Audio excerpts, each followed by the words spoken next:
שומעים?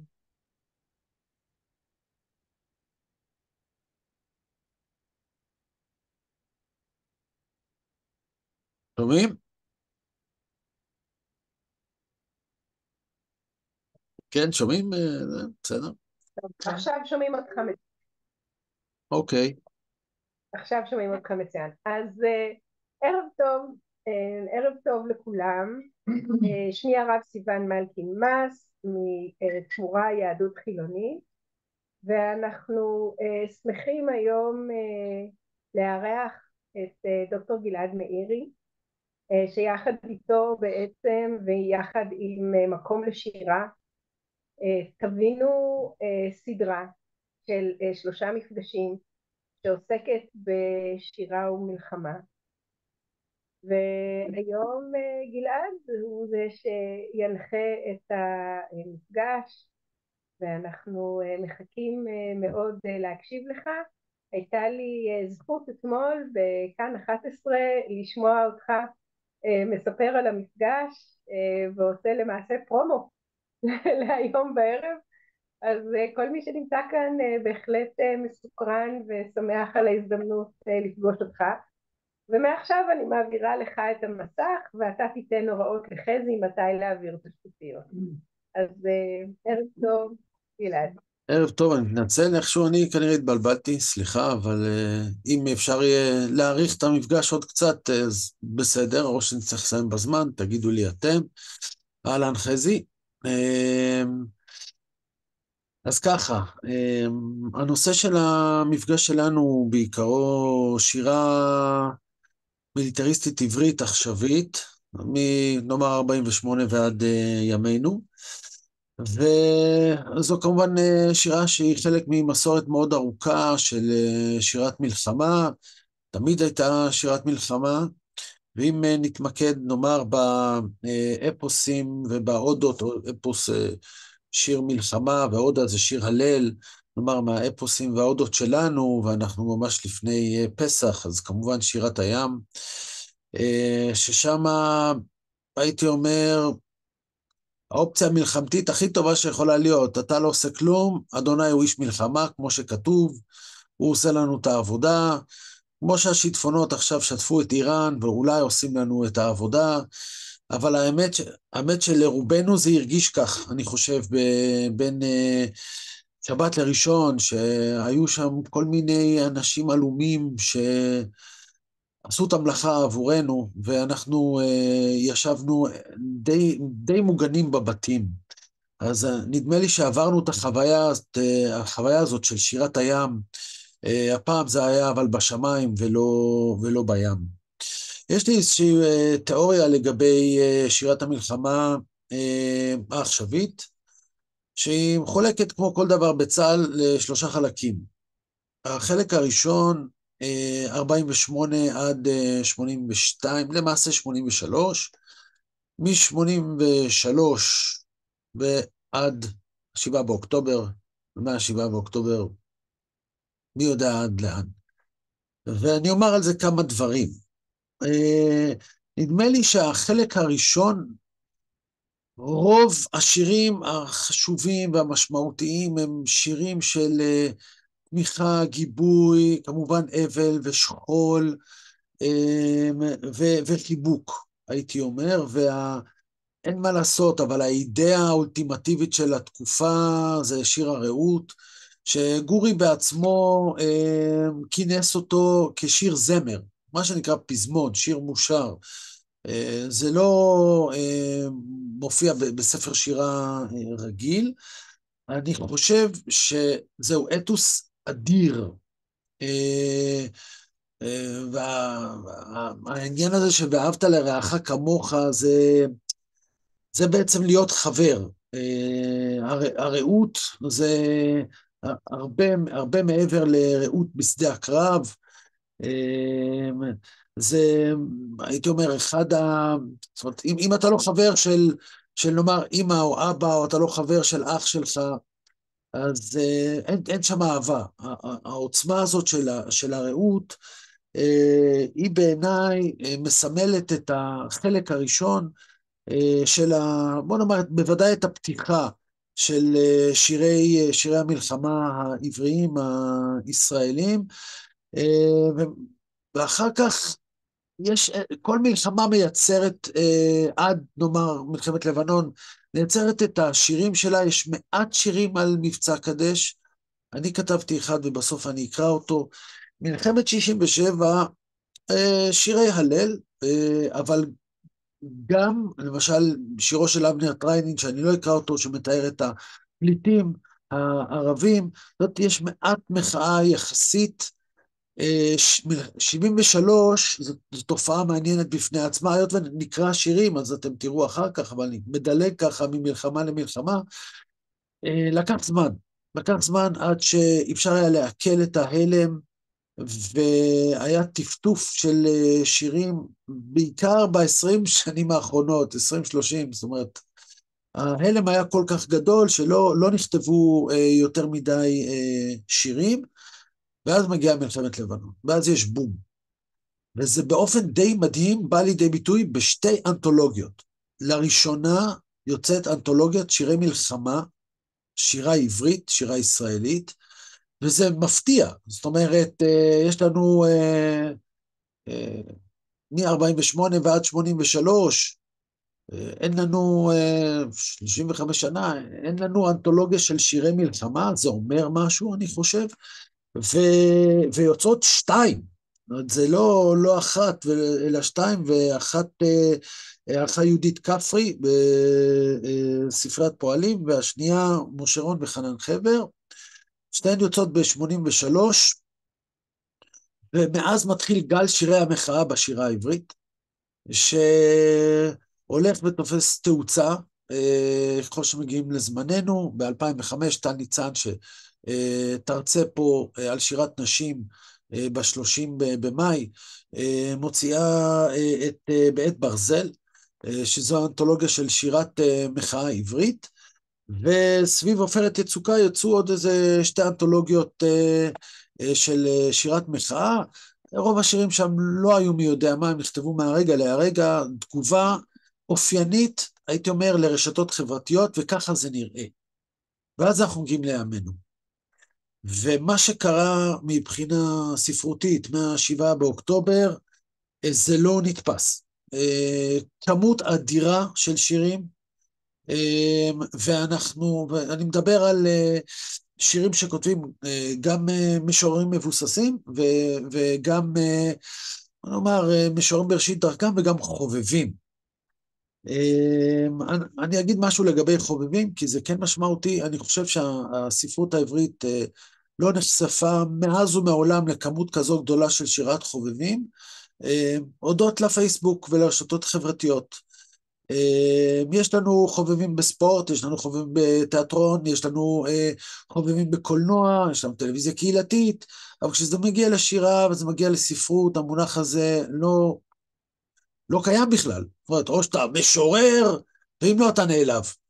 אבל מה לעשות, יש הרבה מאוד חובבים, ואם בישראל יוצאים לאור 500 ספרי שירה בשנה, כן, זה הנתון האחרון של 2022, באופן סטטיסטי יחסית לכמה ישראלים יש, זה המון ספרי שירה, וברור שלא יכולה להיות כזאת כמות של שירה איכותית, ובעיניי זה מבורך, שחשוב שיהיו רבדים שונים של שירה,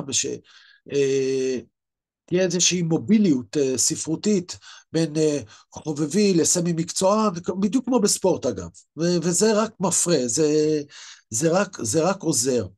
ואז המבול הזה, מבול אל-אקצה של שירה, נופל עלינו מכל הכיוונים, ובעיניי זה מטלטל. זאת אומרת, והמגוון, מה שזה יצר, וזו הנקודה החשובה, כי אני מדבר עכשיו על תקופה שלישית, יש פה עכשיו היבריד.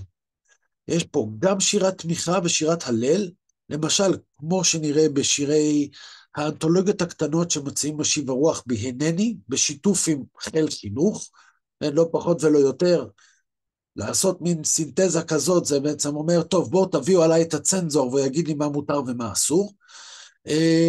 לבין שירת מחאה, וזה אומר משהו אולי על השלב שגם המדינה נמצאת בו.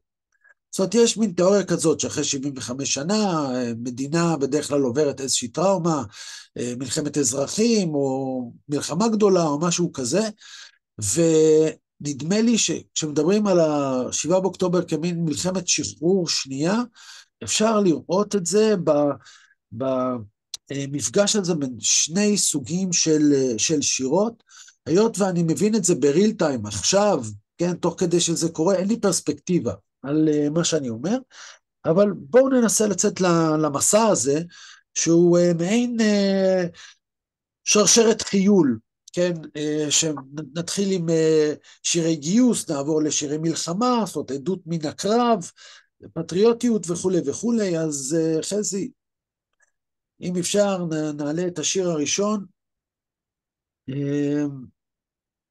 שהוא סונט מילה, זאת אומרת, שיר בין 14 שורות, ובכל שורה יש מילה, אז אם נעבור לשקופית השנייה, אז נראה את השיר. זה נקרא שלבי גיוס, חג הטסט הראשון, טקסי סיום בחוג הריקוד ובתיכון, והרי את מגויסת, מגויסת, מגויסת. זה שיר שכתבתי לרגל גיוסה של ביתי שירה, והוא כתוב כן, כסונט, שזה שיר בין 14 שורות, עם,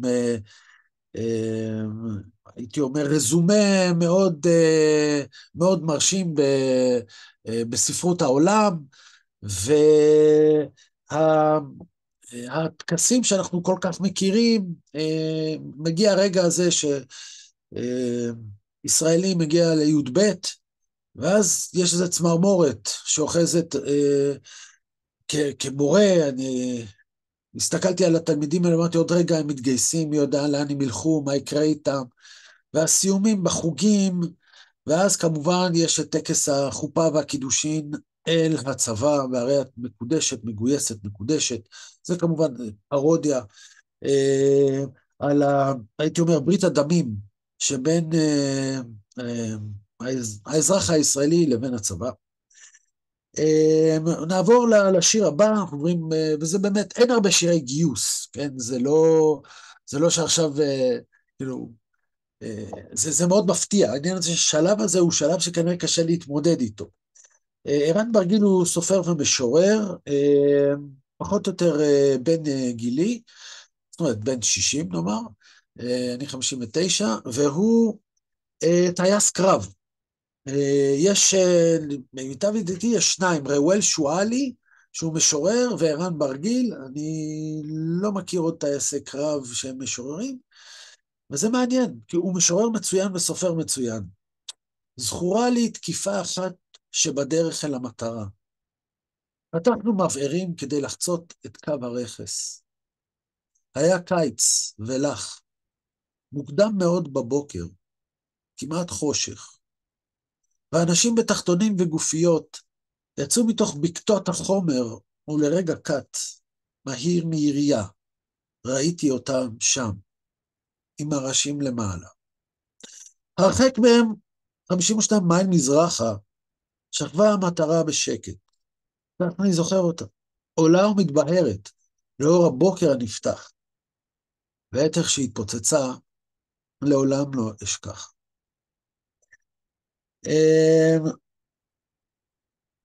מאוד, השיר הזה, לא יודע אם תשימו לב, באופן מפתיע גם זה סונט, ב-14 שורות. הוא מחולק לפי החלוקה הסטנדרטית של 8-6, מה שנקרא אוקטט וסקסטט, כן? זה במקרה הסתדר לי יפה, הסונט שלי והסונט שלו,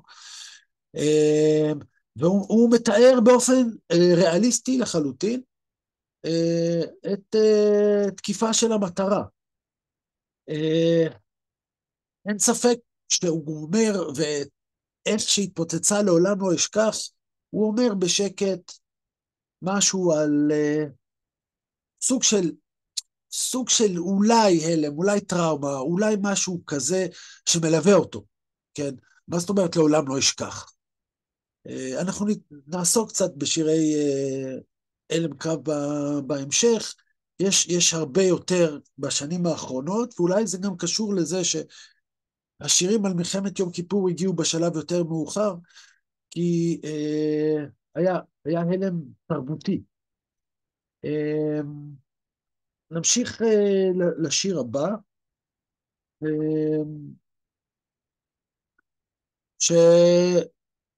שיר של תמיר להב רדל מסר, משורר שהלך לעולמו,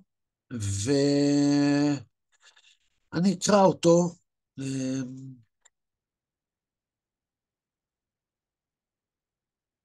אקרא אותו אולי מהדף שלפניי. מזמור לדוד. רגע. הבט בשמיים דוד, הבט, כחולים, שבת, שקופים השמיים, כחולים אפורים, בשבת. כי היכל אלוהים, נשב כאן על גבעת החול, ותחזינה עינינו בשמיים, בחול, מלוא העין חול, ימין ושמאל, נסתכל, נעשן סיגריה, נביט בשקט, ציפור לא צייץ, ונביט, שמיים למעלה, חול למטה, נביט, הבט בשמיים דוד, הבט בשמיים. הנה מטוסים, מטוס אחד דוד, מטוס שני דוד, ושלישי ורביעי דוד, הבט כמה יפים, כמה הדורים, כסופים, חגים, עיגולים באוויר, מטוס עוקב אחר מטוס, אחר מטוס, אחר מטוס. כמה נעים. שא עיניך דוד וראה, נדים בכנפיהם המטוסים, חגים ונדים. זה בזנבו של זה דוד. הנה הם מנמיכים, מנמיכים. חגים ומנמיכים. ראה דוד, כל כך נמוכים. לוחכים חול המטוסים. הנה הטייס בחופתו, והנה והשלישי. הנה הטייס בחובתו, והשני, והשלישי, והרביעי דוד, הנה אנחנו מוצתרים בסתר כנפיהם, הבט דוד, הבט, אש בכנפיהם, אש הבט, אש נשלחת משמיים, אש, אש, אש משמיים, אליך דוד, אליי אש נשלחת, קום ורוץ דוד, קום ורוץ, הבט דוד, הנה המקלע, הנה שלי, שכב על הגב, דוד, שכב, קנים לשמיים, לחץ דוד, לחץ, אני לוחץ, אש משמיים, אש המקלמים, אש באש באוויר, הנה הם חגים, שוב חגים, אחד ושניים ושלישי ורביעי חגים, אש בכנפיהם, אש ורעם בכנפיהם, לחץ על ההדק, דוד, לחץ, אל תרפה, אל נרפה, אש עולה לשמיים, אש יורדת, שמיים וארץ יורדת אש, רחמו שמיים, רחם, שוכם שחקים, אש באש נוגעת, הנה עיני הטייס, הנה עיניו בעיניי, הנה אש פורצת בכנפיו. פגענו דוד, פגענו, אל תרפה, אל נרפה, פגענו. הנה דוד, לא פגענו. הנה הרם, הנה נמשכים נהרי אש, אש אוכלה אש, בנו אש, הנה החול באוויר. הנה אתה נוחת דוד, נוחת עליי, נוחת דוד, קום דוד, קום, אתה כבד דוד, קום דוד, הוא לחץ על ההדק.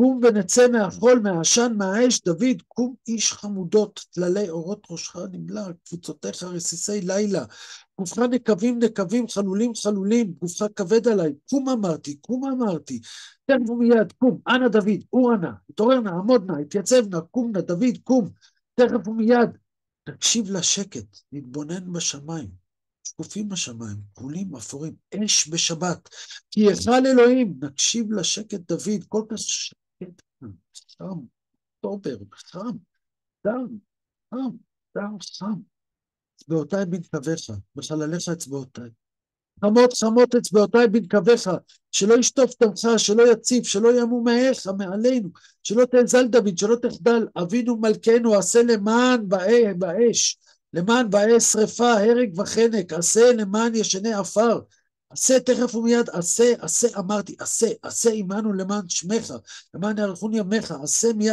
מיד עשה, החול מבעבע, האש מתגבעת, הרוח, עננים עין, גשם עין, רוח עין, דם, כבר עין.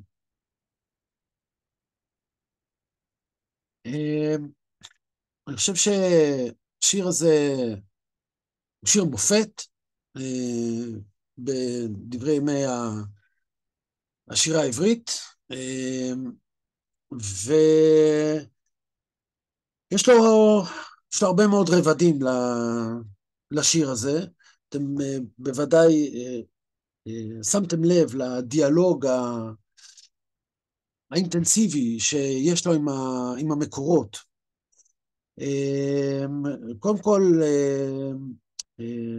מזמור לדוד, זאת אומרת, הוא מדבר, באופן פרודי עם תהילים, כשהוא מתייחס לרסיסי לילה, כן, שזה בעצם טל, כן, זה לרבי צדוק הכהן מלובלין, הספר שלו, ברכת אשר יצר, מדבר עם בראשית, 10 הדיברות, למען יאריכון ימיך, והפיוט, כן, עשה למען שמך, הוא מדבר עם הרבה מאוד מקורות, וכמובן הקו הנטוי הזה שמהדהד את שירת ימי הביניים, הוא אומר, אני בעצם חלק ממסורת מאוד ארוכה של לוחמים, של מלחמות, של יהודים שנלחמו, וזו גם,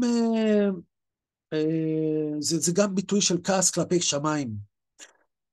השמיים ירדו עליו, כן, זה תיאור של יחידת נ"מ כנראה, שמנסה להתמודד עם התקפת מטוסים מצרית.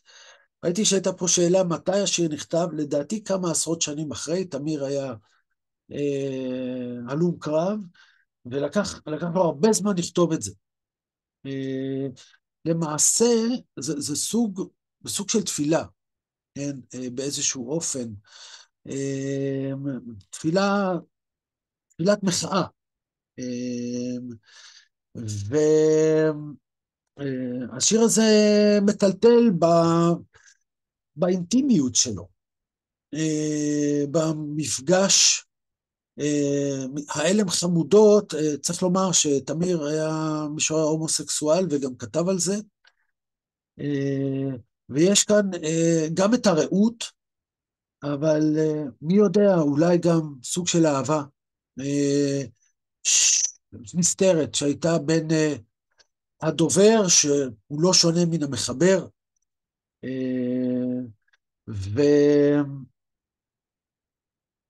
ואפרופו שירים ליום הזיכרון, זה אחד החזקים בעיניי. אז גם ערן ברגיל וגם תמיר הם שירי מחאה, ונעבור אבל תיאור מתוך המלחמה, זאת אומרת מתוך הקרב, חיילים שמתארים סצנה, סיטואציה. נעבור עכשיו לשיר קנוני שכולנו מכירים, אני רוצה למות על מיטתי של יהודה עמיחי, וגם תשימו לב שהוא מדבר עם כיבושי יהושע. כל הלילה עלה הצבא מן הגלגל, להגיע עד שדה הקטל ועד בכלל. המתים באדמה שכבו בערב ובשתי, אני רוצה למות על מיטתי. עיניהם היו צרות כבטנק האשנבים, אני תמיד מעטים והם רבים. אני מוכרח לענות, הם יכולים לחקור אותי, אבל אני רוצה למות על מיטתי. שמש דום בגבעון, הוא מוכן לעמוד נצח, בשביל להעיר לאורחי קרב ורצח. אולי לא ראה כשהרגו את אשתי, אבל אני רוצה למות על מיטתי. שמשון, גבורתו בשער ארוך ושחור. שלי גזזו כשעשוני לגיבור, חובה ולימדוני לדרוך את קשתי. אני רוצה למות על מיטתי. ראיתי כי אפשר לגור ולהסתדר ולרעד גם לא האריה, אם אין מקום אחר. כבר לא אכפת לי למות ביחידותי, אבל אני רוצה למות על מיטתי. זה שיר מחאה, שבעצם אומר, אני רוצה למות כמו אזרח. עכשיו, בעברית זה נורא מעניין. המושג אזרח, זה אומר לא חייל. זה רק אצלנו קיים הדבר הזה, כן? אני יוצא לאזרחות, אני עולה על אזרחי, אז הוא בעצם אומר, זה סוג של שירה שאני מכנה אותה שירה אזרחית, מאמר על זה יצא עוד מעט בעניין הזה, בהקשר, אגב, לחברה האזרחית ולמה שעברנו עם המהפכה המשטרית והמשפטית, וגם המובן בעיקר לגבי ההתארגנות האזרחית במלחמת עזה, אבל כאן יש לנו מהשורשים של התופעה הזאת של אני רוצה למות, באזרחי, לא, לא על מדים, וגם הוא מייחס את המוות האזרחי הרגיל, כן, הטבעי, אם אפשר להגיד, שלא במלחמה, הוא מתייחס לזה מנקודת המבט ההיסטורית, כן, של מכיבושי יהושע את הארץ ועד היום, הוא מקבל גם את הסמכות לאמירה שלו באופן, הייתי אומר, פרודי ואירוני, כהיותו נביא עכשווי, נביא מקומי, במקום הנביא הקדום, הוא רוצה לתת לנו איזושהי נבואה טובה יותר, שאולי נעמוד על מיתתי. אז דוד אבידן הסתכל על זה, וזה השיר הבא, ואני לא אקרא את כל השיר שלו, רק אני אקח חלקיק, איזה דיאלוג, הייתי אומר, שוב, פרודי, ורק אני לוקח את פתיחת השיר, ומה אבידן חשב על זה, למות על המיטה. מתי להיוולד ואיך לאבד כבידה. כדאי להיוולד בכל גיל, 35, 40, 60, 70, 80, לא כדאי למות בשום גיל. מגיע כנראה הרגע שבו חייו של אדם נהפכים עליו למאפסיו, והוא רוצה למות על מיטתו. אבל זהו כנראה באמת הרגע שבו מאשפזים אותו, בתנאי שהוא לא מספיק לחבל בעצמו לפני כן. מי שרוצה למות במיטתו, כנראה לא חי אף פעם. עכשיו, זה, שניהם היו באותה חבורה ספרותית. חבורה הספרותית הידועה של חבורת לקראת. זה כמובן לא מונע מעמידן להיכנס קלות בחבר שלו וללגלג עליו. גם מתוך נקודת מבט, אגב, של גבורה. זאת אומרת, אבידן הוא משורר אפי, הוא משורר של מלחמה. ואני חושב שרוב הגיבורים הספרותיים שלנו ב150 שנים האחרונות הם אנטי גיבורים. הם יותר חלשים, הם יותר כנועים, ואם יש לנו גיבורים, הם גיבורי תרבות פופולרית. ברי סחרוף למשל, זה גיבור, כן? אבל פתאום מגיע 7 באוקטובר, אני חוזר לזה שוב, וואלה, יש לנו מלא גיבורים, מלא גיבורים, זה נורא, זה נורא, הגיבורים האלו. ואבידן בעצם לוקח את העמדה של הגבורה, את העמדה של אני לא רוצה למות אף פעם, אני רוצה לחיות חיי נצח, ונתתי את זה כאיזשהו קוריוז, כי לא נוכל להיכנס לשירה שלו ולעמדות המעניינות והמורכבות שלו, ונעבור למשהו אחר לחלוטין, שזה שיר פטריוטי, שיצא בעקבות מלחמת לבנון השנייה, אילן שיינפלד, צריך היה להיות תחזקנה. זה שם? תחזקנה? של אילן שיינפלד? חזי, יש לך את זה שם?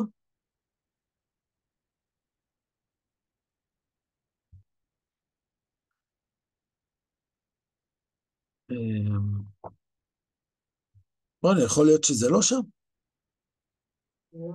לא, זה לא פה. הנה, תחזקנה. יש, אחלה, אחלה. טוב, אז אילן שיינפלד הוא גם משורר הומוסקסואל. מה?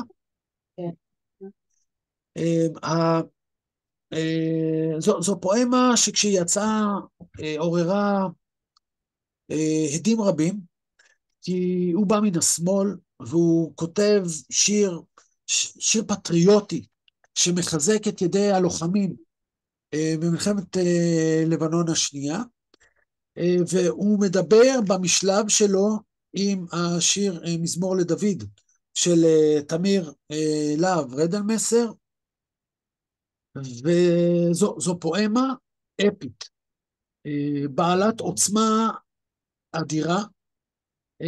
חייבים לומר משהו לגבי שירתו של אילן, מנקודת המוצא ההומואית, הוא אימץ את שירת ימי הביניים, וכתב שירים אירוטיים, הוא המשורר האירוטי לדעתי החזק ביותר אולי בשירה העברית, והוא שואב את סמכותו משירת ימי הביניים. אז אתם תרגישו את זה כאן בתחזקנה.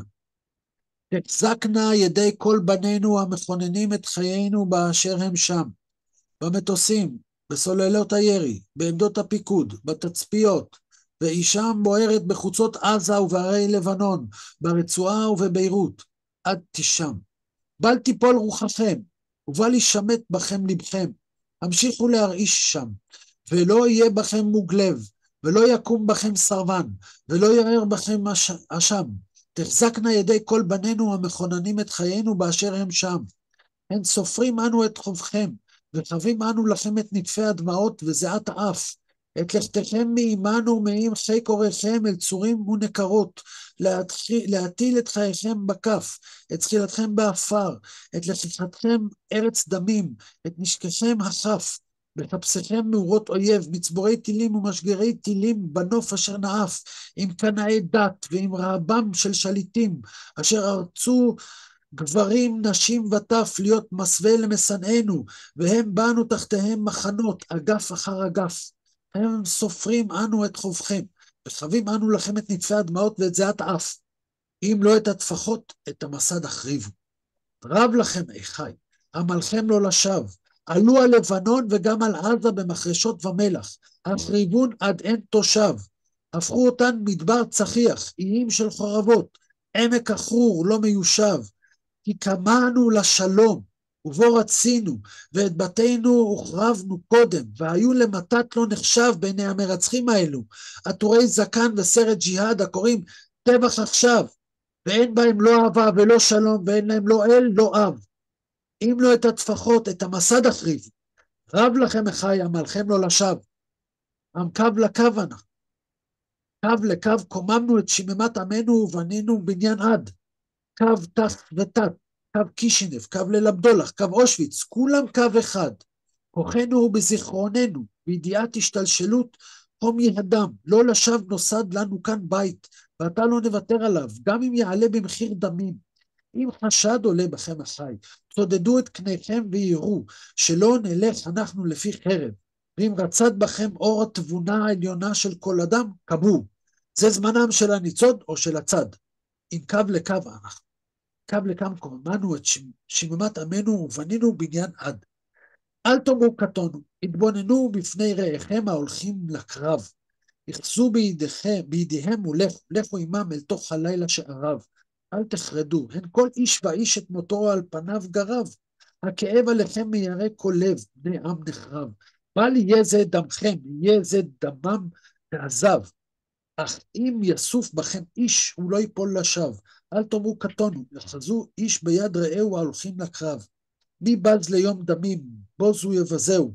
מלטו את עמכם ופצצות עשו, והמטירו אותן על כפרים ועל ערים ועל בתים ועד יקרסו. ירגו בהם, הקיזו את דמם, החרידו חייהם, לבד עוד ינסו להחריבנו, עד שנשמע מראשי הערים מתפוצצים שנדרסו בהרכבכם.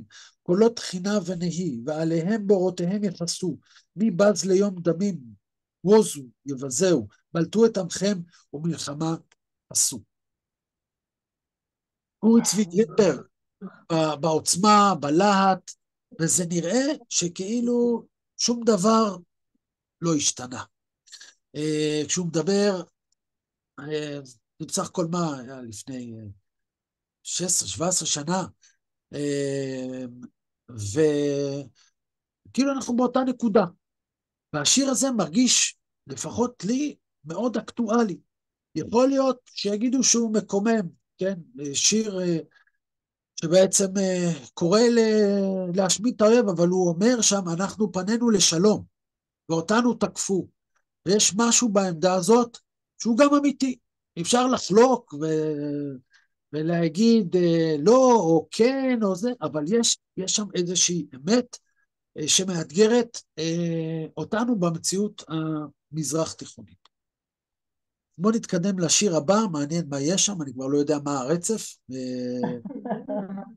טוב, אנחנו מגיעים למילואים, זה לא מה שהיה הרצף שלי, אבל זה בסדר. שיר של ליאור שטרנברג, וזה כבר מזכיר את מעל המחנה מפרש ירח, מלהקת הנחל ונחלאי. יש עוד שיר אחד על כלא מגידו של עודד זיידל, שהוא גם היה נחלאי. אז בואו נראה הסטלבט בכלא מגידו, יומן מילואים אחד. בתוך ביצת הצהריים, חסרי מעש, לבד משיחה על נשים ומיכת מוספי ספורט מציבים, החיילים כמו ג'מוסים עצלים, מסלקים זבוב טורדני מרגל יחיפה, מתהפכים על צידם במיטה הצבאית, בוהים אל תוך ערפול האוויר הרותח. קוביות הששבש נופלות בהילוך איטי. 2. ערב במגדל השמירה. הכלואים מתפללים. אחר כך יפרסו מחצלות על רצפת האספלט ויאכלו. אפשר להסיר את משקפי השמש. סמוך לגדר לא מתרגשת מכלבי השמירה, מחליקה הנמייה הזריזה אל תוך אפלת העצים, מחוץ לתחום פנסי המחנה. עפולה מדליקה אורות. עוד מעט בתפליג חרישית שרים מגדלי השמירה. יבבת מתכת קרה נוזלת בין הגדרות. ערב בא. שעתיים נלחם בשינה. אדיר הלילה הלך ונצמד אל גופו. אוויר הלילה הלך נצמד אל גופו כמטלית רבויה קלורופורם. שני כלואים צועדים נמרצות בין גדרות המכלאה. האחד ידיו שלובות מאחורי גבו. הוא מקשיב. השני מתווה מילים בידיו. זקן צפוף כהה משווה לו סמכות. השומר בוהה. הצעידה הגמישה הסוקרטית, כמו מלעיגה למלחמתו הנואשת בצעיפי השינה. כישעונו של מהפנט היא מנמנמת אותו עמוק יותר ועמוק יותר. בבת אחת נופל שקט. נדמה ההתרחשות העמלנית בין חדר האוכל והחמל. גם הכלואים פסקו מצעידתם הקצובה בין הגדרות. נרדמו כולם מקופלים בסמיכות. מכל עבר חותכות הציקדות את הלילה. פנסים חמורים שופכים אור יבש על האספלט. רחוק עולה נהמת מכוניות.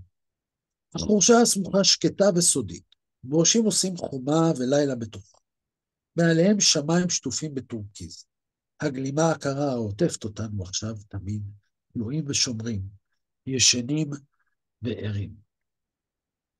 יש איזו פואנטה מעניינת בסוף, שכולם כלואים ביחד,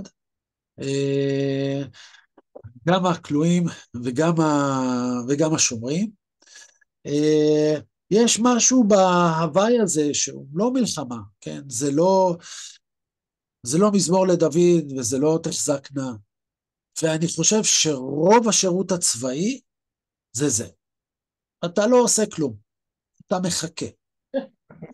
ואלה הרגעים שנוצר האהבה יצא לי, למשל, בעיניי אחד השירים הכי יפים, שירי זמר, הכי יפים, אחזות הנחל בסיני, כמובן גם מעל המחנה, לא סתם נחלאים כתבו את זה, כי בתור נחלאי אני יכול להעיד, שככה זה באמת נראה. זה סוג של אידיליה מאוד משונה ואירונית. איך השקט הזה יכול להיות כשאתה על מדים, איך ההוואי הזה יכול להתהוות, אבל מסתבר שהצבא מייצר עוד הרבה דברים תרבותיים, ערכיים, מוסריים, שהם מעבר לשליחות שלו, זה כמובן להגן, אבל גם להכות. כן, האירוניה הזאת, או הפרדוקס הזה, זה תמיד נמצא, אני חושב, בלב העניין. ואם אפשר לומר על זה דבר מה רוחני, אז רואים את זה כמובן באפוס הגדול של התרבות ההינדית, היוגית, מהבהרתה, ששם כאילו ממש בתמצית, זה טקסט מכונן בתרבות ההודית, שיש מלחמה בין שני צדדים, וצד אחד זה הצד של ארג'ונה, שהוא רכה והוא נסיך, והוא רוצה לצאת למלחמה, אבל הוא לא רוצה לצאת למלחמה, כי בצד השני יש את המשפחה שלו, דודים, בני דודים, ואז פתאום מתגלה לו הרקב שלו, קרישנה, ואומר לו, תשמע חביבי, זה הדרמה שלך, אתה נולדת להיות לוחם, אתה חייב לצאת למלחמה. ואז הוא, בעצם כל האפוס הזה של המהבהרתה, זה לימוד היוגה. שם הוא מלמד אותו את היוגה, ובסוף הוא יוצא למלחמה, גם מנצח. אז יש פה איזשהו מתח מעניין בין לימוד, התגלות רוחנית, ותכף אנחנו נתאר איזושהי התגלות רוחנית גם של חייל שלחם ביום כיפור, פרץ דור בנאי, אהבה והתגלות רוחנית ומלחמה, כל הדברים האלה דרים בכפיפה אחת יחד. אם מסתכלים על הטבע, רואים את זה. כן, אנחנו כבני אדם לא מסוגלים לתפוס את זה. אז זה היה ליאור שטרנברג, ונעבור לשיר הבא. אוקיי, יש מעט מאוד שירת נשים שעוסקת במלחמה. המפגש האחרון שלנו עם טל ניצן, זה מפגש שאני אנחה אותו, אבל היא תקרא שירת נשים, שירה גם של מילואימניקיות, שזה מאוד מעניין לראות, אבל שיר אחד הייתי חייב לקחת, כי הוא מדבר גם על נפגעים אחרים. זו נקודת המבט המאוד מאוד מיוחדת של אגי משעול, נקודת מבט אקו-פואטית, לא היו נפגעים. איש לא ספר אותו, את החמור הקטן המצולם, מתחת לכותרת. חמור לבן, שחייו רתומים לגרוטאות ואבטיחים. עמד ודאי בשקט כשהדקו לגופו את עוקף הדינמיט, עד שטפחו על אחוריו ודרבנו אותו ביאללה איתלה, עבר האויב. רק שאז, באמצע הדרך, הבחין עצב ירקרק מבצבץ מבין האבנים, שבגללו סטה מן העלילה, כדי ללחך, שייך רק לעצמו בשקט המתקתק. לא נכתב מי ירה, אלה שפחדו כי יסוב לאחור, או אלה שסרבו לקבל את המתת. אבל כשעלה בסערה השמיימה, העלה לדרגת משיח נפץ ו72 אתונות סחורות, ליקקו את פתיו. אז אגי כרגיל יש לה את ההומור המאוד מאוד מיוחד שלה, ואת האמפתיה גם לבעל החיים, כן? חמורי הנפץ שהמחבלים משגרים לעבר כוחותינו, והחמור הוא כמובן החמור של המשיח, שעולה בסערה השמיימה כמו אליהו הנביא, כמה היא משתמשת, והיסוב לאחור זה, שוב אנחנו חוזרים אל ימינו אנו, אל הפסח, כן? והיא עושה את זה, תראו באיזה זרימה, זה, אתה לא צריך אפילו להכיר את המקורות, כן? כי זה אורגני בתוך השפה. אתה לא צריך ללכת לאיזה פיוט נידח, אני יודע מה, ולהגיד, רגע, בעצם מה היא התכוונה פה? וזה משולב בערבית, וביאללה איתלה, כן? ודינמיט זה כמובן לא עברית, ויש פה את העברית הקדומה, והיא עושה את זה ללא מאמץ. והכותרת היא במרכאות, כי זה בעצם ציטוט של ידיעה עיתונאית.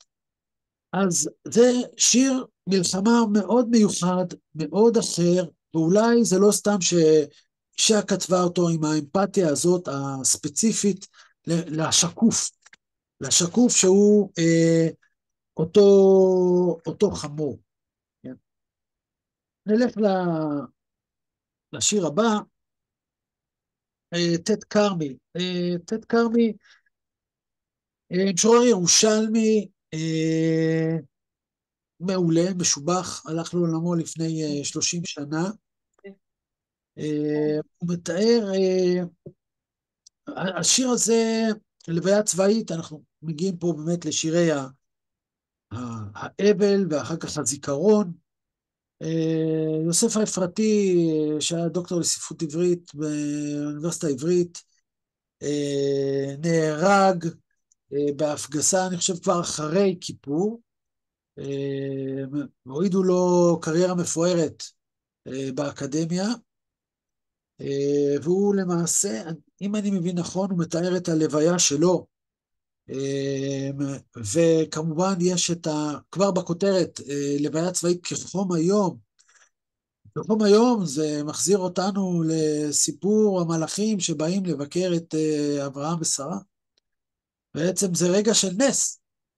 כן, שרת, רגע של לידה, כן, וכאן זה בא בהקשר אירוני, לא של לידה אלא של מוות. אחד, ירחים דלוקים נעים בכביש. מרבה רגליים זרחנים מזדחל אל חושך אחרון. בראש קומנדקר עטור זרים. חיילים צעירים קפוצי פנים. הקנים כלפי מעלה. בית קברות צבאי חדש, מלא ניחוחים. הגננים באים בשבים. חממה של מוות. בניה, בניה, הוריו, בניו. המלאך שהשכיח מהם את כל חוכמת הרחם בצאתם לאוויר העולם, הולם בהם בפעם השנייה.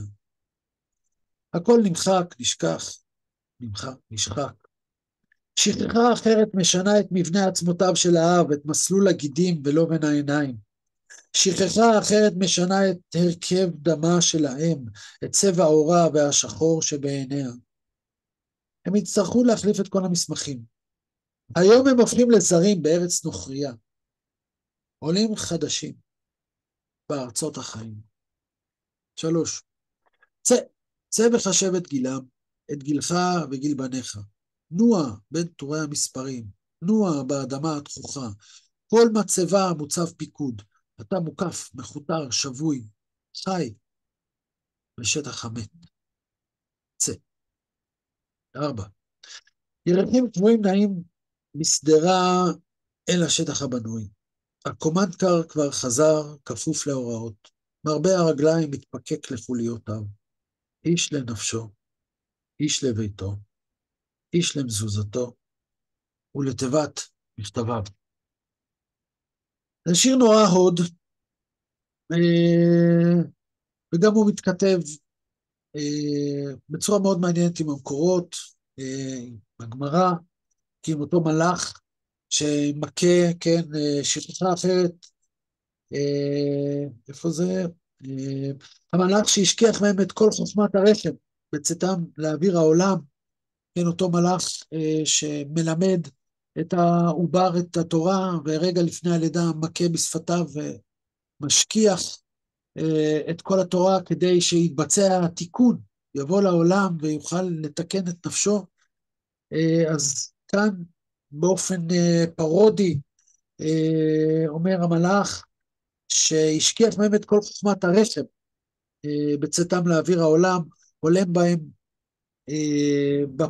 בפעם השנייה אותו מלאך שמביא חיים, זה מלאך שמביא מוות, ולכן גם יש כאן בסוף הבית השני, כתוב שם עולים חדשים בארצות החיים. ארץ החיים זה כמובן ארץ המוות, באיזשהו אופן אירוני, וגם, שוב, התיאור מאוד דומה לשיר של שטרנברג, כן, החיילים צעירים קפוצי פנים, הקנים כלפי מעלה, משהו בתיאור היבשושי הזה, כל כך נוגע ללב, מבלי להביע שום עמדה לכאורה, אבל המרבה רגליים הזרחני הזה, הכל כך מפחיד, הכל כך מבהיל הזה, כן, של שיירת הלוויה,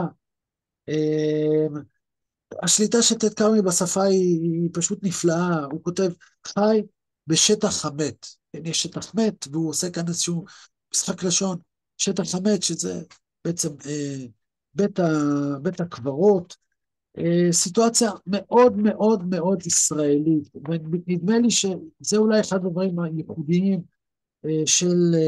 של השירה הזאת. שכחתי לקרוא את החמישי, אז רגע, אני אסיים את השיר בחמש.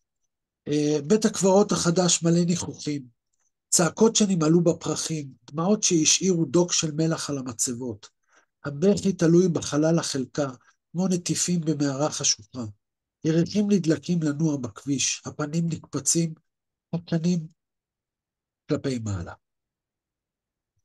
נעבור לשיר הבא, שיר שהוא מאוד פופולרי בפייסבוק, שיר של אברהם בלבן, וגם אני מראה, אחר כך אני גם אקרא את הראיון הקצר שהוא נותן. זה שם השיר, שם של תאריך, 12 לאוקטובר 1978. 12 באוקטובר 1978, בשקם תל אביב אישה שכוחה כותבת תאריך על צ'ק. כותבת 12 לאוקטובר 1973. 78 גברת, לא 73. קורא הקופאי צוחק, קופא על מקומו, מלחש. מה אפשר לעשות, גברת? מה אפשר לעשות? השיר הזה זכה לעדנה, כמובן גם עכשיו, עם 7 באוקטובר, לכן הוא קפץ מחדש, ובואו נראה מה אומר על השיר המשורר בעצמו. במלחמת יום כיפור, אחיה של אשתי הראשונה נחמה נפל בגולן. החוויה הייתה פשוטה, פשוט איומה. ראש מועצת רמת השרון ומלוויו באו להודיע, ואחרי זה הסתכלו אחד על השני, וראש המועצה אמר, טוב, פה גמרנו. האמא התנפלה עליו עם אגרופים קפוצים. כן, פה גמרתם לי את החיים. טוב שלאבד ילד עבור הורים זה החוויה הכי קשה שיכולה להיות, שהכל נעצר, זה נכון, זה אותנטי, אבל זה לא שיר. השאלה היא איך יוצרים שיר שייתן משהו מהחוויה האומה הזאת. ניסיתי וניסיתי וזה לא הלך. 5 שנים אחר כך קצינת המילואים שלי שחררה אותי וכתבה בטעות 11 לאוקטובר 1973. וטנטר שלקח אותי מהגולן חזרה ארצה, תוך 5 דקות, על קופסת הסיגריות, כתבתי את השיר הזה.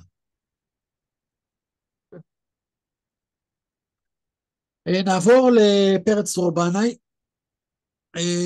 משורר שהוא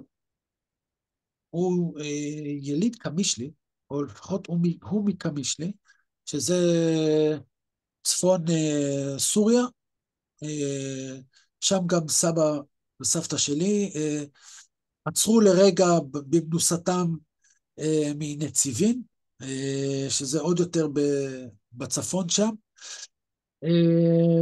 ואני אקרא הוא לחם במלחמת יום כיפור מהראשונים שהתייחסו למלחמה.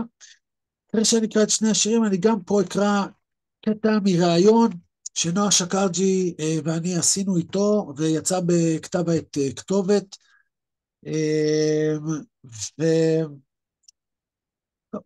שיר ללא כותרת. רודף אותי עמק בכה, בשריוניו הדלוקים, מנשריו העטים על הדם, ועל בשר האדם, וכאז אני קורא, שמע. הוא מחפש את השומע בכל המרחב, ואין זולת שרב בשמיים צחים, נטולי אל ונטולי כוכב, על סף הסתיו. גם זאת שכחה. זה השיר הבא, אפשר כבר לעבור לשיר הבא.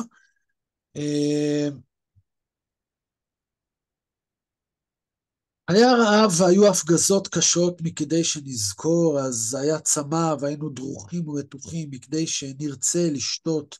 היו געגועים ליקרים שהותרנו בעורף, אך עינינו היו על האויב ובשמיים מכדי שנמיד בפנים. לא היה לנו קשר עם חזיתות אחרות, לא היה מידע, לא לחם, לא מים ולא תרופות. אבל היה ברור שצריך להחזיק גם בשארית הכוחות, שהרי אין תפנוקים בזירת הקרב, והחזקנו. ולימים כשחזרנו הלומים ומנוקבים מבפנים, חשבו וחשבנו שזה מצב חולף, וכך נשכחנו מדממים וחולפים, ממוטטים על פני החיים. אז לפני שנקרא את הטקסט הבא שפרץ בעצמו מתאר, מילה אחת על עמק הבכר, שמופיע במקרא קודם כל, זה מופיע בתהילים, אחר כך הדימוי הזה מתגלגל גם לחז"ל. חז"ל מתייחסים לזה כגיהנום, במקרא מפרשים שזה באמת העמק שדוד נלחם בגוליית, וכידוע בהיסטוריה שלנו עמק הבכר זה הכינוי שהדביקו לאזור מסוים ברמת הגולן, לאחד הקרבות שמתאר אחד הקרבות של מלחמת יום כיפור. בשיר הראשון שקראתי הוא מדבר על זה שאף אחד לא שומע, שמע, ומחפש את השומע בכל המרחב, ואין זולת שרה בשמיים צחים. זה מאוד מאוד מאוד מזכיר שוב את 7 באוקטובר, זאת אומרת, הם היו לבד בקו האש. ובסוף השיר השני, הוא מדבר, וכך נשכחנו מדממים וחולפים, וכשהם מנוקבים מבפנים. זה אחד מהרגעים הראשונים בשירה העברית שמתחילים לדבר על הלם קרב. ואם נעבור לטקסט הבא, לשאלה שלנו, את פרץ, האם אתה יכול להצביע על הרגע בו החלטת לכתוב שירה? בהחלט כן. החלטתי להיות משורר אחרי מלחמת יום הכיפורים, ממני חזרתי הלום קרב, למרות שלא הוכרתי ולא טופלתי ככזה. לחמתי על סף חרמונית בעמק הבכה. היינו תחת ההפגזה כבדה, ואני זוכר את עצמי רץ בין העמדות, רץ בין הפצועים, רואה את הכוויות נאכלות על ידי חיית השדה, והחברים שלי צועקים לי, תגבור את עצמך מטומטם, יורים. אני המשכתי לזוז בין הפצועים, כי הרגשתי חסין, בעצם זה שאני עושה משהו חשוב. לפתע התחולל בי זעזוע פנימי, ושאלתי את עצמי, איפה אלוהים כשאנחנו עומדים כקו אחרון ועומדים לשבור אותנו? אמרתי לעצמי, אם יש אלוהים, שיופיע. באותו רגע הופיע בגיא מתחתיי ועד השמיים עמוד אש אדיר. אני חושב שזו הייתה תשובה עבורי. אמרתי, אלוהים, אני ראיתי אותך, תיתן לי חיים, ואני אחזיר לך בחזרה. להחזיר עבורי זו בעצם הבחירה בשירה. הייתי בן 26 כשהחלטתי להיות משורר. התחלתי לחפש את הקול שלי, הביטוי למה שקרה לי, את הדרך בה אעלל את מי שנתן לי את החיים. הרגשתי שאני זקוק קודם כל לחמצן, ולכן גם כך נקרא ספרי הראשון. זו עדות מטלטלת ומרגשת של פרץ. דרך אגב, אחד כמעט לא מפרסם, מתרגם בכמויות מערבית, הוא יודע ערבית שוטפת. זה ממש כמו הבגבד גיטה, הוא זכה להתגלות רוחנית בשדה הקרב והבין שהוא למד את התורה, והוא הלך להגשים. אגב, מה המשמעות של למה קוראים לו פרץ? דרור בנאי, פראג' זה חופש, זה בעצם קוראים לו פראג' ודרור, לכן זה חופש, כן? ואם אנחנו כבר בענייני הלם קרב, נעבור לסונט הבא שכתבתי לאבא שלי. לפנות בוקר התגלגלת לרצפה מהמזרן. אתה כבר לא ילד, זמן. הסיוט. ועל טור זחלמים מתעמרות בחשיכה זעקות של אלמוני. שריונר מתחת לטנק הפוך נטוש במדרון. השיירה שבה ממוצב הפעמון וממשיכה לדרכה. היית חסר אונים. אבל ב3 בבוקר חתכת מהסיירת, הושטת יד בשנתך על החייל. במאמץ למשותו מצד הדרך איבדת שיווי משקל, נפלת מהמיטה, נחבלת בצלע ובברך. 51 שנים אחרי המלחמה, אולי מצאת נחמה. אז אני יכול להעיד מגוף ראשון, איך זה נראה? זה לא נראה. אבא שלי לא ידע שהוא הלום קרב. הוא נפצע כמה וכמה פעמים. פעם ראשונה ב-1900, קצת חצי שנה לפני מלחמת קדש, עלה על מוקש, נפצע מאוד קשה, אחר כך הוא לא קלט את זה, כן, אבל הוא היה קם בלילה ופותח את כל החלונות בבית, את כל הדלתות, יוצא לשאוף אוויר צח, והוא לא הבין מה קורה לו. וכשאני נולדתי, ב-1965, אחרי כמה חודשים גילו לי אסתמה. זאת אומרת, אני לא הבנתי את זה, לא הבנתי את הקשר הזה עד כמה שנים עד לפני כמה שנים. אבי נפטר לפני 5 שנים, אבל לפני כ8 שנים אבא שלי סיפר את זה, ופשוט עשיתי את החיבור המטורף הזה בין שני הדברים. אחר כך אבי נפצע שוב ב-67, ואחר כך נפצע קשה מאוד בתאונת אימונים, אבל הוא לא פספס על אף מלחמה, לא לדאוג. אם הוא ברח מבית חולים וכולי וכולי. הסיפור שהוא מספר בשיר הזה, הוא מתאר את הקרב ב-1967 על מוצב הפעמון, זאת אומרת הכניסה לארמון הנציב ומוצב הפעמון, ורק בשבעה, בשבעה הגיעו חברים מהסיירת הירושלמית, סיירת של החטיבה הירושלמית, הגיעו לנחם,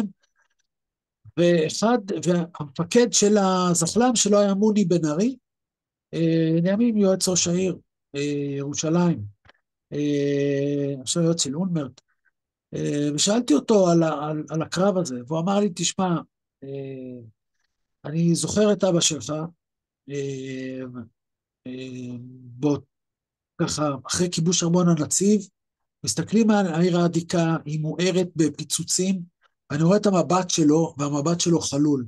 אז לא ידעתי איך קוראים לזה, היום אני יודע שזה הלם קרב. ויש כמובן, כולנו דור שני לזה, דור שלישי, זה להלם קרב, או לשואה, או מה שלא יהיה, והנושא הזה היה מאוד מאוד מדובר, וטוב שכך, ואני רוצה לקרוא, עכשיו יהיה איזשהו רצף אולי של שירים שלי, ונקרא את פוס משחק, שהוא גם סיפור של אבא. זאת אומרת, הסיפורים שלו היו מאוד חזקים, ואני מנסה לתעד אותם בשירה. השיר הבא נקרא פוס משחק. מה? לא, זה לא, שנייה רגע, מיד אני אעביר אותם. אז אנחנו גרנו, המשפחה שלי והמשפחה של חזי זקס היו שכנים, בשימוני 32, וסתם קוריוז, מי שהיה בקומה הראשונה זה משפחת בנאי, אגב, של אורן, כן, כן. למה? כן, היה צעיר. בכל אופן, אז אני חוזר פחות או יותר לאותה תקופה, פוס משחק. 2 בצהריים, שלושתנו במרפסת. שמש עושה קצת דווקא, חם למי שצם. אחי הקטן תופס את החזה, נופל ירוי על רצפה קרירה.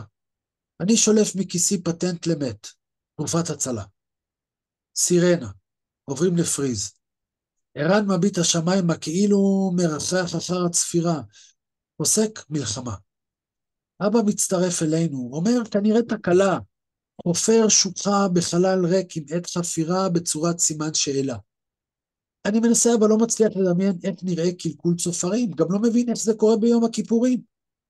המשחק במרפסת מחכה שנשוב, כמו חצי סנדוויץ' נגוס, אבל אין חשק. פורד אסקורט לבן עוצר באמצע הכביש, כמו מיראז'. אבא של ערן צועק מלמטה, בוא הביתה. מה לא שמעתם? הרחוב עדיין מוגף, מסוגף. מוקף דממה דקה שאחרי אזעקה. זה התיאור של הרגע שאני באמת משחק במרפסת עם ערן מיטל, גם השכנים שלכם, חזי, משפחת מיטל, פשוט היינו כבר ברחוב אחר, ברחוב המעפילים. סליחה על הדיבור הפנימי, אבל למה לא קצת פולקלור ירושלמי, אם אפשר? וגם איפי פה בשיר. כן, נכון, גם אחי בשיר, איתו אנחנו משחקים עם ערן, ויש את הצפירה, ואבא שלי פשוט, לא יכול להיות שפרצה מלחמה, וזה רגע שאני לא אשכח כל חיי, ההלם הזה של לשמוע צפירה ביום כיפור במרפסת, וזה שוב סוג של זיכרון, ונמשיך עם שירי הזיכרון, ומה זה עושה לך כילד. בוקר, 1973.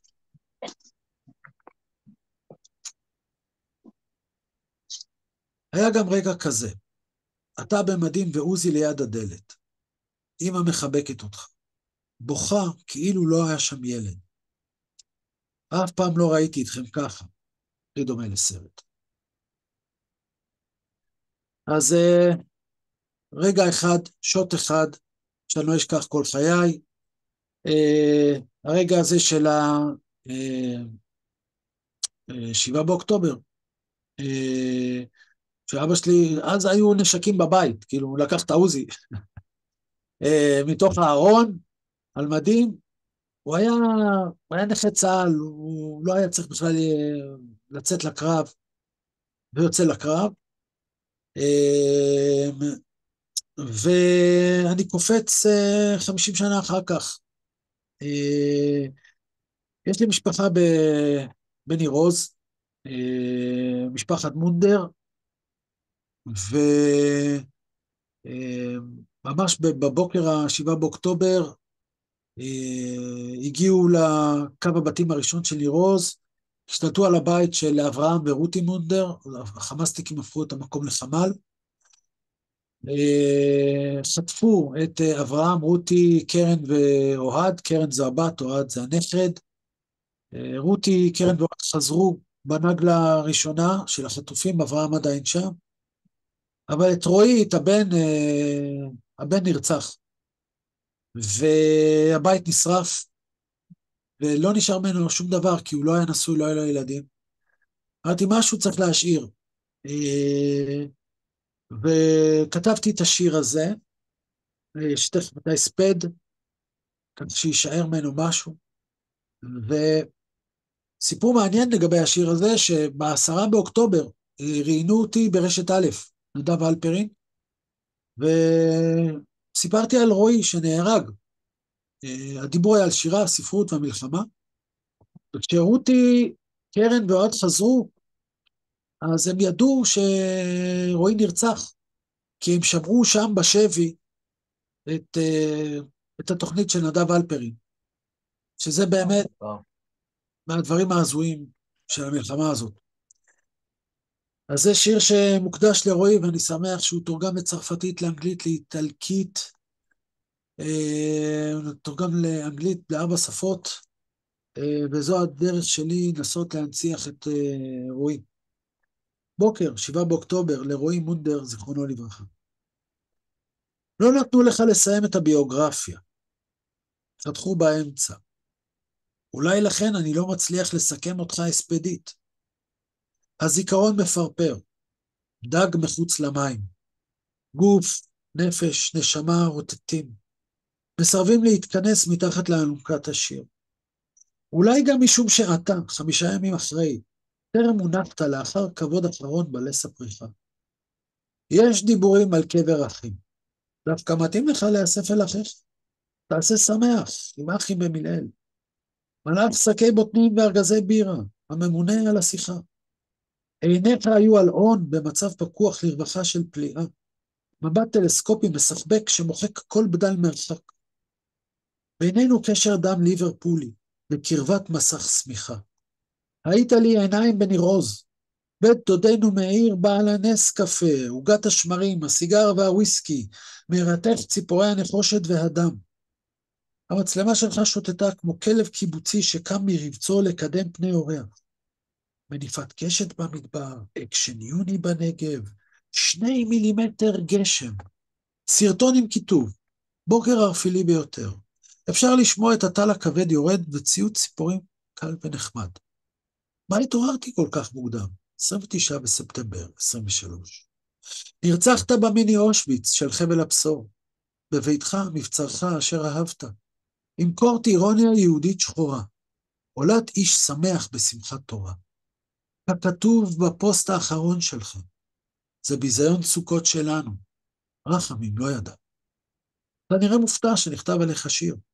כי תדע, לא תצעד לבד גם בעולם הבא. אז מעבר לרפרנסים אולי מוכרים עם מקורות, יש גם מקורות עכשוויים פופואטיים של התרבות הפופולרית. ארץ נהדרת, רחמים לא ידע, זה לא יאומן שזה הפוסט האחרון שלו, שהוא מדבר גם עם אלוהים וגם עם ארץ נהדרת, עם רחמים לא ידע, ורחמים לא ידע. והשיר מסתיים כמובן עם ההמנון של ליברפול, You Never Walk Alone. הוא היה חבר בחוג האוהדים של ליברפול, ולכן אנחנו זוהמים, האוהדים, וגם אני אוהד ליברפול, זוהמים על האגודה שלא נתנה כבוד לנרצחים, שהיו אוהדים שרופים מה שנקרא, ובלוויה של רועי הגיעו רבים מחוג האוהדים עם דגלים וצעיפים וחולצות, ושמנו אותם על הקבר. נפרדנו מחלק חלק מאיתנו.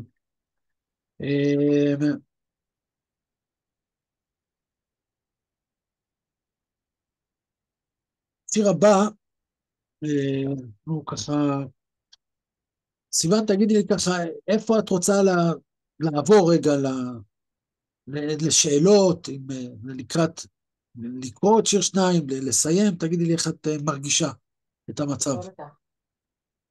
אני חושבת שאפשר... אני בקושי שומע?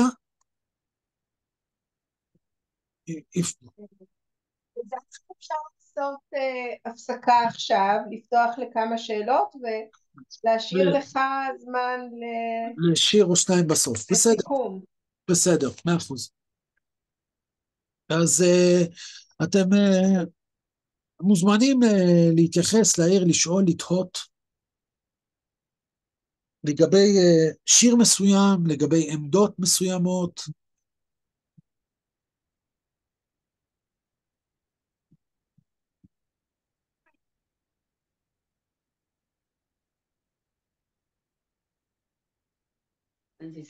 נראה לי שאנשים נמצאים בהלם משירה. קודם כל נכון, זה היה אינטנסיבי. אני לא שומע? זה מרתק ומרגש ומטלטל, ולא כשאני אמרתי הלם שירה לא התכוונתי למשהו שלילי דווקא, התכוונתי פשוט באמת למשהו שאולי לא מאפשר לשאול שאלות כשנמצאים בהלם. אבל לא מתוך חוסר עניין או להפך, דווקא מהמקום הסופק, לא מהמקום הנמנע. אבל בכל זאת אם יש למישהו איזושהי שאלה או הערה או... בכל רם. אתה הצגת את אגי משול כסופרת אישה יחידה, אז רציתי, והיא באמת מביאה מה שאולי פחות ראינו בשירים אחרים, את הקורבנות השקופים, מה שנקרא, קורבנות השקופים זה לא רק בעלי חיים, זה גם ילדים, זה מה שנקרא הלא מעורבים. רציתי לדעת אם יש עוד נשים, כי באמת יש כאן רוב גברי חזק, ואולי זה מאוד מובן במדינה שלנו, כי לשמוע אם יש עוד דברים מרעננים במרכאות כמו שאגי הביאה. אז ככה, היות ואין כל כך הרבה, אז השארתי כמעט את רוב שירת הנשים למפגש האחרון לטל, כי אם אני הייתי עוסק בזה לא היה למפגש, אבל הייתי חייב לקחת את השיר של אגי, כי אני חושב שהוא כן מיוחד ויוצא דופן, ומסמל משהו הרבה יותר רחב, מאשר רק שיר של אישה, הוא שיר מיוחד, אין כדוגמתו בשירה העברית. רות אשור, בטח אנחנו נחשף לשירה שלה אצל טל ושי שניידר אילת, הן פשוט מתארות שירים כמילואימניקיות, וזה מאוד מאוד מיוחד ויוצא דופן. בואו נגיד ככה, פעם ראשונה בדברי ימי השירה העברית, יש יותר משוררות כמותית ממשוררים. זה 2022. ויש איזשהו שינוי גדול מאוד בשירה העברית, רואים את זה גם באיכות, כמות זה פחות חשוב. אבל גם הכמות אומרת דרשני, ואנחנו לא נכיר את השירה העברית עוד 50 שנה מהיום, עוד 30 שנה מהיום. כן, בוא נגיד ככה, כמה משוררים הומואים ולסביות היו לנו? לא הרבה. כמה יש היום? המון. שינוי הוא מאוד מאוד מאוד מהיר, וזה בסופו של דבר יבוא גם לידי ביטוי שירה שעוסקת במלחמה. 7 באוקטובר שינה את הכל. יש המון שירים של נשים, אני גם רואה פה את מאיה, גם היא כתבה, עכשיו ראיתי שיר, מאיה ויינברג, שכתבה שיר שעוסק ב7 באוקטובר, יש של אורית פוטשניק, יש הרבה, שנולדו מהתקופה הזאת, שלדעתי טלטלה גם את החברה, וגם משקפת מאוד יפה, אני חושב את השינויים הסוציולוגיים בספרות העברית. מה לגבי הומור? זאת אבל גם אם לא אומרת, נרשמת, אני כן שלחתי היה לך, זה יותר נכון. כמה דוגמאות מהשירה שהבאת היו אני שלחתי סדקים לך של לפני. הומור או רגעים של הומור. איפה אתה רואה את זה בתרבות היהודית-ישראלית שקשורה למלחמה, את כל הנושא של הומור בשירה? אז אני חושב שראינו הומור שחור בכמה וכמה מן השירים. זה ההומור היותר אופייני. אני חושב שלא הבאתי, יש הרבה, למשל נתן זך, כשיש לו, אני חושב שזה מספרו הראשון, שהוא מתאר איך הוא מתאהב בפקידה בצבא. זה שיר שנכתב כמו מין איזה פזמון נונסנסי כזה. יש די הרבה, אני רציתי לסיים עם שיר כזה, שיר שלי, שיר נונסנס, שעוסק בהומור. יש פרודיה, יש הרבה פרודיות. מאיר ויזיטיר כותב שיר מאוד אפל על הנסיך הקטן, השיר נקרא צו קריאה. לא יכולתי לעבור על כל המנעד, אבל ההומור גם קיים, והוא לרוב שחור. השיר תחזקנה, האם אתה אמרת ששיינפלד הוא בא מהשמאל ובעצם הוא הביע איזושהי עמדה שונה מהשמאל הרגיל, הבנתי אותך נכון? כן, לגמרי. אילן שיינפלד היה אפילו סגן עורך מוסף ספרות של אנה משמר. אז אני הכרתי אותו, כי זה בעצם היה הפרסום הראשון השני שלי, וזה היה דרכו ב-1991, ואילן הוא לגמרי בפרוגרסיבים, בשמאלנים, לחלוטין, אבל מגיע איזשהו רגע שאתה מסתכל למציאות בעיניים, ואתה אומר, טוב, הדיבור הזה לא רלוונטי למרחב שלנו, הוא צריך להיות הרבה יותר מורכב, זה לא בדיוק שמאל וימין, אלא איך אני שומר איך אני שומר על עצמי, על מדינתי, שזו שאלה אחרת. היא לא... שמאל ימין זה רק בשביל פוליטיקאים שרוצים להיבחר. אבל בסופו של דבר אתה צריך צבא מעולה שיודע להילחם ושעושה את עבודתו בזמן אמת. זה חד משמעית, זה משהו פרקטי של מומחיות. ואני חושב שבכלל התרבות שלנו איבדה את הזיקה למומחיות. אתה מסתכל על הממשלה שלך ואתה אומר, אף אחד לא מומחה שם לשום דבר, אלא לביזיונות. ואתה רואה את זה בעוד תחומים בחיים, שאנשים מגיעים לכל מיני ג'ובים, מקשרים או פוליטיקות וקומבינות, ותכלס, את הצבא אני צריך שיהיה צבא של מומחים, ולא צבא של פוליטיקאים ולא צבא של קומבינות. אז אני חושב שתחזקנה מהדהד עבורי לפחות את הפן הזה, תעשו את המלאכה, אחר כך נעשה שלום. תודה גלעד, אני חושבת שנעביר את זה חזרה אליך ככה לקראת סיום, או שאתה רוצה להגיד רגע איזה משפט על המפגש הבא, ואז נסיים עם השיר, שהשיר יהדהד לנו. יהיה ב-30 במאי, אני מבין שזה 7:15, לא 7:30, וטל ניצן תדבר על שירת נשים, שירי מלחמה, ואני מנחה את זה, נעשה את זה אולי כמו איזושהי שיחה בינינו, ואתם מאוד מאוד מוזמנים, ואני אסיים עם הומור, עם שיר נונסנס שלי, שנקרא חייט, אפשר להעלות אותו. הוא בסוף? זוכר איפה... כן, אחד לפני הסוף, כן. כבר עולה.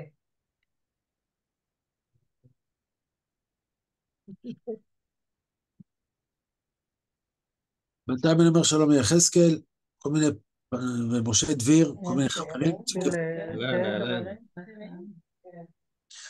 חייט, חייט, תגיע הנה, תכניס את החולדה למכנסיים, תראה כמו חייט, ותצדיק שאני מדבק אליך. זה נראה לך מצדיק? מהל, מרחק את החינוך הזה מהפנים. חייט, אתה מחוץ למאכל, מסתובב בלי החשק, חולדה מחוץ למכנסיים, תן את החוגג שלך. אז אני מסיים בטון האופטימי הזה, ההגיוני, שמי ייתן, ובאמת, כל הסיפור הזה יהפוך לנונסנס אחד גדול, ושהשפה הצבאית תהפוך לאיזה גרוטאה, שנוכל להשתעשע בה, זה האפר והאפר שישאר מכל העניין הזה שנקרא מלחמה בין בני אדם עלי אדמות. אז תודה רבה לכם. תודה רבה רבה, ממש נאחל חג בריא, עם הרבה חג בריאות, שמח. שיביא איתנו שלום ובשורות טובות. תודה רבה לכולכם, ערב טוב, נתראה בחודש הבא. תודה רבה.